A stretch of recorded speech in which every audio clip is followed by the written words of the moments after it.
Perubahan pendidikan di Sarawak dan Sabah sebelum pembentukan Malaysia pada 1963. Sarawak berada di bawah pentadbiran Brooke, manakala Sabah ditadbir oleh Syarikat Berpiagam Borneo Utara. Penyerahan kepada kerajaan British berlaku pada 1946, sehinggalah Malaysia dibentuk pada 1963. Penjajah tidak menekankan pembangunan pendidikan kepada masyarakat tempatan. Sistem pendidikan dilakukan secara pendirian oleh individu, gerakan mubalik, masyarakat dan jawatan kuasa. Pendidikan di Sabah. Mubalik Kristian menggerakkan penubuhan sekolah-sekolah di Sabah. Pada tahun 1883, sekolah-sekolah baru dibuka oleh Gereja Katolik di Sandakan. Pada tahun 1909, Jabatan Pelajaran ditubuhkan untuk mengawasi perkembangan sekolah-sekolah di Sabah. Pada tahun 1921, Sekolah Rendah Melayu terawal telah dibina. Hingga lewat 1920-an, terdapat 23 buah sekolah mubalik dan telah bertambah kepada 52 buah pada 1940-an.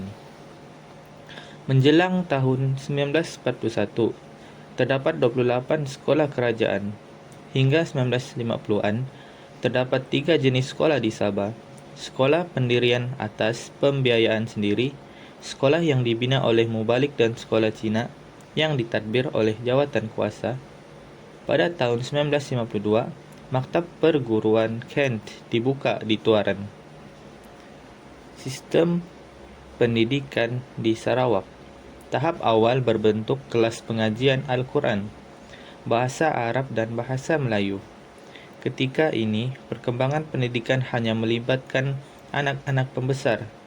Sekolah rendah terawal didirikan pada tahun 1883. Sebagai contoh, sekolah Ince Buyong penubuhan sekolah juga digerakkan oleh orang perseorangan dan mubalik Kristian. Contohnya, sekolah St. Thomas. Masyarakat Cina juga membina sekolah pendirian persendirian untuk anak-anak mereka. Sebelum Perang Dunia Kedua, terdapat 21,000 pelajar yang mendapat pendidikan dan majoritinya terdiri daripada masyarakat Cina.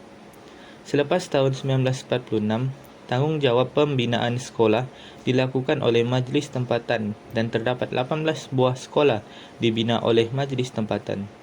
Sejak 1950-an, perkembangan pendidikan memperlihatkan perubahan yang baik selepas laporan Woodhead 1955 dibentuk. Pada tahun 1956, lembaga pelajaran ditubuhkan dan sistem persekolahan di Sarawak diperkemaskan. Kesimpulan, perkembangan pendidikan di Sabah dan Sarawak sebelum 1963 digerakkan oleh mubalik dan masyarakat secara persendirian. Laporan Woodhead 1955 menambah baik sistem pendidikan di Sarawak dan Sabah. Berlaku perubahan kepada sistem pendidikan kebangsaan selepas penubuhan Malaysia pada 1963 walaupun tidak sepenuhnya.